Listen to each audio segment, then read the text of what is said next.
Assalamualaikum warahmatullahi wabarakatuh. Kami dari kelompok 9 yang beranggotakan 1 Alifatun Nur Hamidah, 2 Arina Lutfia, 3 Azizah Lutfi. Kami di sini akan mempresentasikan materi kami yang berjudul Aspek Manajemen Sumber Daya Manusia.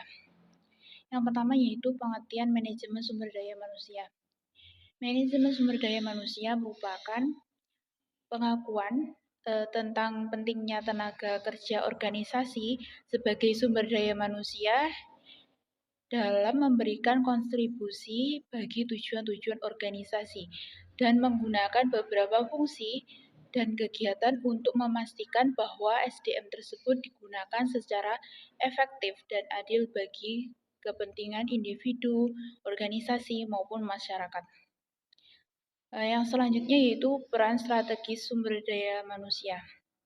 Peran strategis sumber daya manusia dalam menjalankan aspek sumber daya manusia antara lain sebagai berikut. Yang pertama yaitu melakukan analisis jabatan, yang kedua yaitu merencanakan kebutuhan tenaga kerja dan merekrut calon pekerja. Yang ketiga yaitu menyeleksi calon pekerja. Yang keempat yaitu memberikan pengenalan dan penempatan pada karyawan baru. Yang kelima yaitu menetapkan gaji dan cara memberikan kompetensi bagi karyawan baru. Yang keenam yaitu memberikan intensif dan kesejahteraan. Yang ketujuh yaitu melakukan evaluasi kinerja. Yang kedelapan yaitu mengkomunikasikan, memberikan penyuluhan, dan menegakkan disiplin kerja. Yang kesembilan yaitu memberikan pelatihan dan pengembangan skill. Yang kesepuluh yaitu membangun komitmen kerja. Yang ke-11 yaitu memberikan keselamatan kerja. Yang ke-12 yaitu memberikan jaminan kesehatan. Yang ke-13 yaitu menyelesaikan perselisihan antar karyawan. Yang ke-14 yaitu menyelesaikan keluhan karyawan. Selanjutnya adalah tujuan dan aktivitas manajemen sumber daya manusia.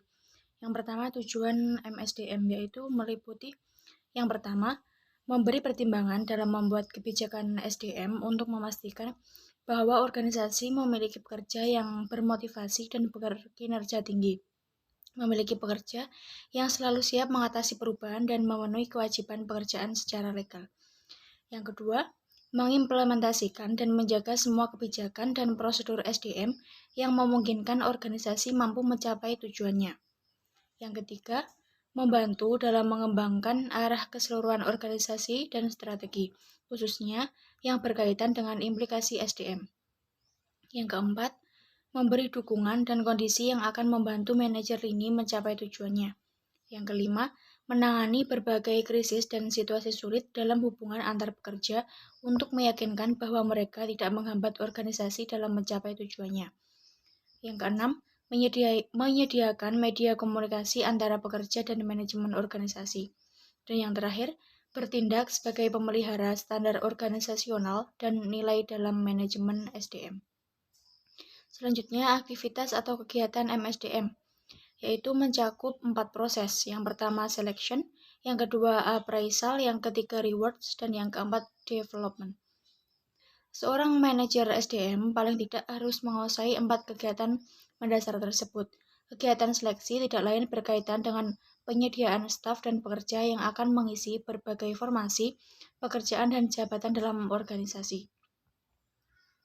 Sebagai suatu kegiatan generik, seleksi akan diikuti dengan kegiatan lainnya, misalnya berupa penempatan pada pekerjaan yang segera disertai dengan kegiatan generik lainnya, yaitu penilaian kinerja. Organisasi harus memiliki standar yang dapat dipakai sebagai ukuran dalam menentukan dan menilai apakah seorang pekerja memiliki kualitas kerja yang baik atau sebaliknya. Sementara itu, untuk memotivasi pekerja, organisasi memiliki skema yang dirupakan dalam bentuk gaji atau upah dan penghargaan lainnya. Untuk menetapkan besaran dan bentuk penghargaan ini, organisasi juga telah memiliki berbagai acuan. Sedangkan kegiatan generik MSDM yang terakhir adalah pengembangan SDM atau Human Resource Development. Pengembangan SDM ini dapat berupa pendidikan, pelatihan, serta program-program pengembangan SDM lainnya.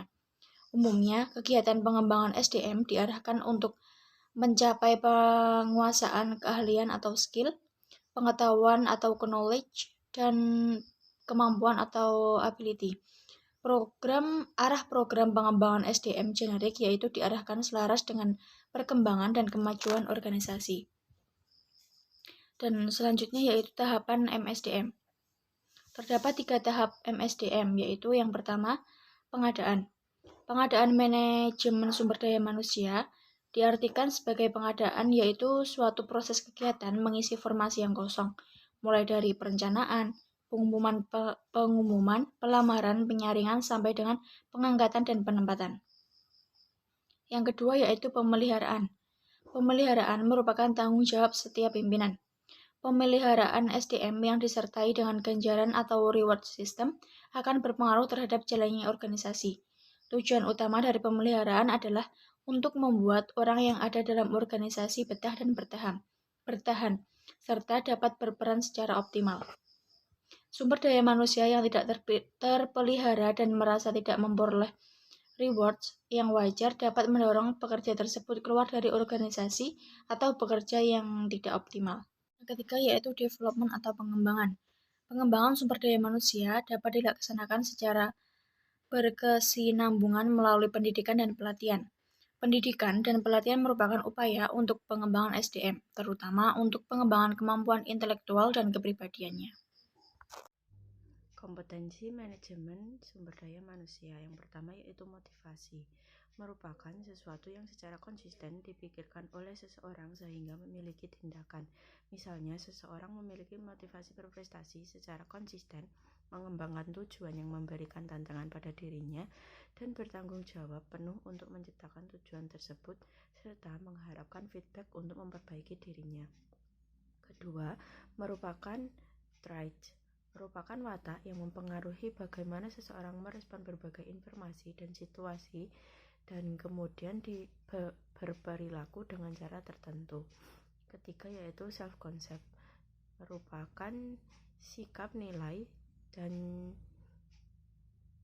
citra diri yang dimiliki seseorang. Yang keempat yaitu knowledge, merupakan informasi atau pengetahuan yang dimiliki seseorang untuk bidang tertentu. Pengetahuan merupakan kompetensi yang kompleks. Yang kelima terakhir yaitu skills, merupakan kemampuan untuk melaksanakan suatu tugas fisik tertentu atau tugas mental tertentu. Baik, sekian pemaparan materi dari kelompok kami. Apabila ada kurang lebihnya, kami mohon maaf. Wabillahi taufiq wal hidayah. Wassalamualaikum warahmatullahi wabarakatuh.